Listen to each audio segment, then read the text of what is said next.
In March 1994, a small comic book by the name of Hellboy Seed of Destruction was published by a small indie publisher named Dark Horse Comics. This comic book was the brainchild of Mike Mignola, an alienated artist at the time due to his style not being the 90s norm that was made popular by Todd McFarlane, Jim Lee, and Rob Liefeld respectively. Little did anyone know that this shot in the dark would spawn a whole cohesive comic book world and become the basis for the 2004 underrated movie known as Hellboy. In this video, we'll be covering why this movie is one of the most overlooked but beloved comic book adaptations ever.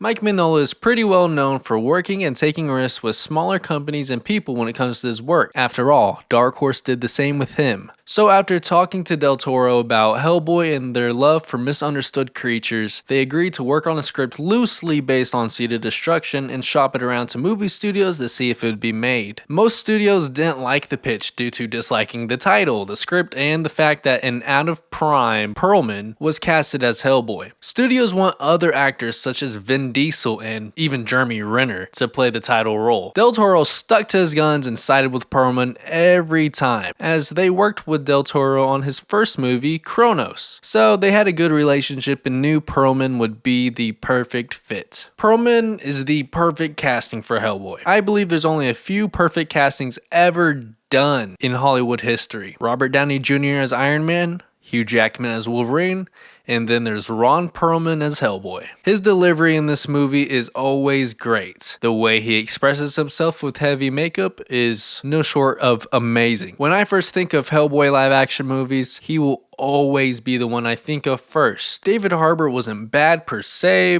because I do want to blame that on the writing and direction, because my god, that was awful. Stop being a whiny little shit and show her she's wrong.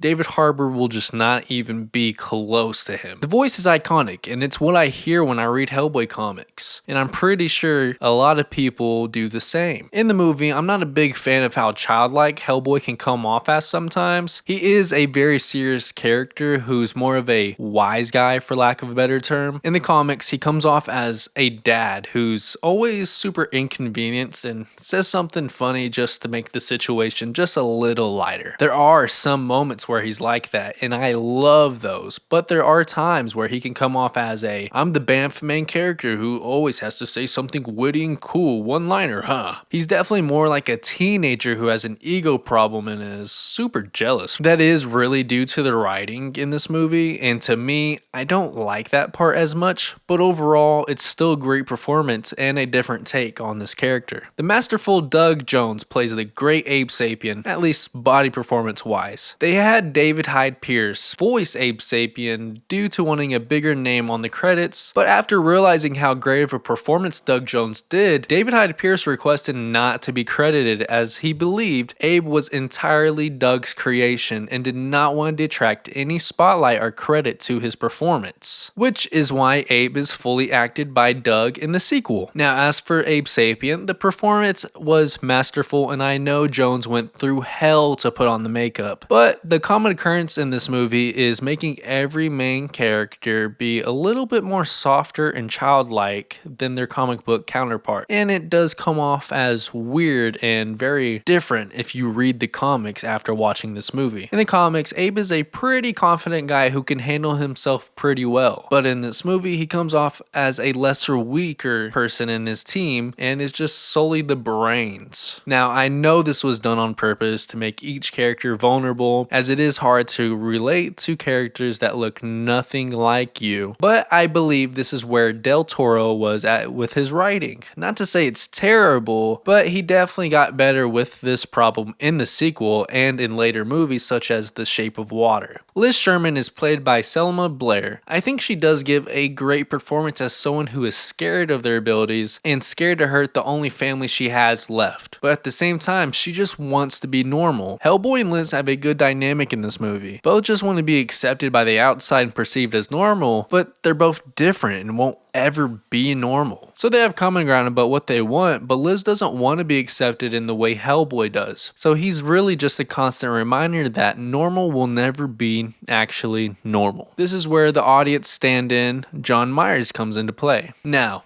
I'm not a big fan of don't show, just tell me what happens in the movie type of writing, but a movie just doesn't have the time a comic book has to build the lore and character dynamics. So making John a character to stand in and catch you up with the background is completely okay with me. It doesn't feel like it's too much, and they actually make him a super likable character in the movie. You can feel his stress and his flirtatious bond grow for Liz as the movie progresses, and he does help Liz make her feel like she's somewhat normal. It's a shame he wasn't in the second movie to any extent besides a name drop, but his character wasn't really needed. He's a one and done, and that's completely fine. The effects on this movie is amazing. Of course, there are CGI effects that are a little dated compared to recent times, but still holds up a lot. And this has to do with majority of the effects being practical. Of course, Hellboy's makeup looks great and even more Abe's, but literally every practical makeup effect still holds up till this day. I'm so glad they didn't do CGI for everything. It makes this movie such a beautiful watch, and I wish that more comic book movies did this.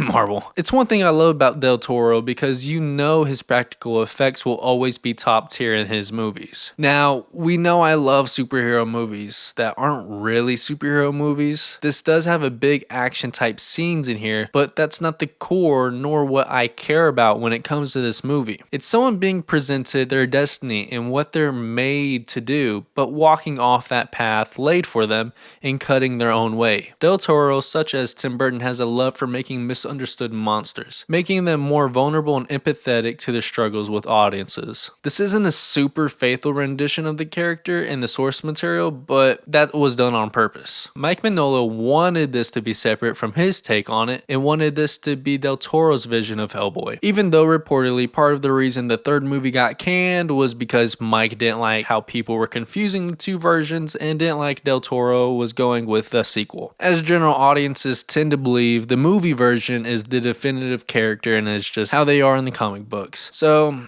thanks Mike.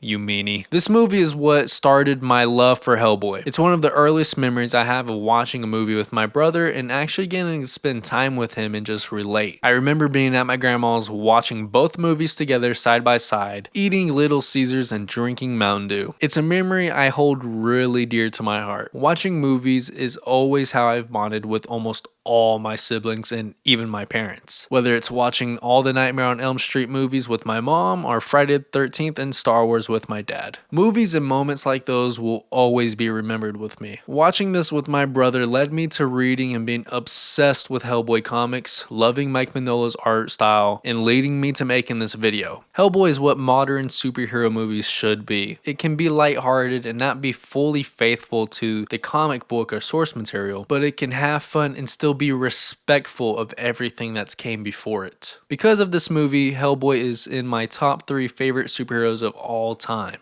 and he's not 3. Anyway guys, this is more of a passion video. I just wanted to finally express my love for this movie. When it comes to Hellboy, it's kind of hard to consume media of Hellboy besides like the comics and past movies.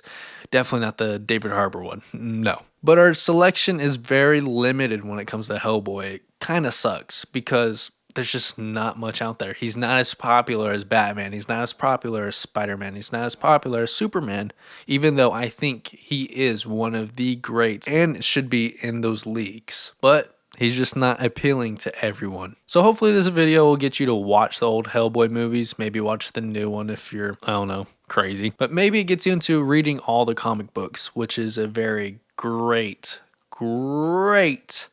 comic book run. And it is one of my favorite comic books ever. I'm absolutely obsessed with reading Hellboy. But anyway, guys, my name is Comics. This is AVT, and I'm out.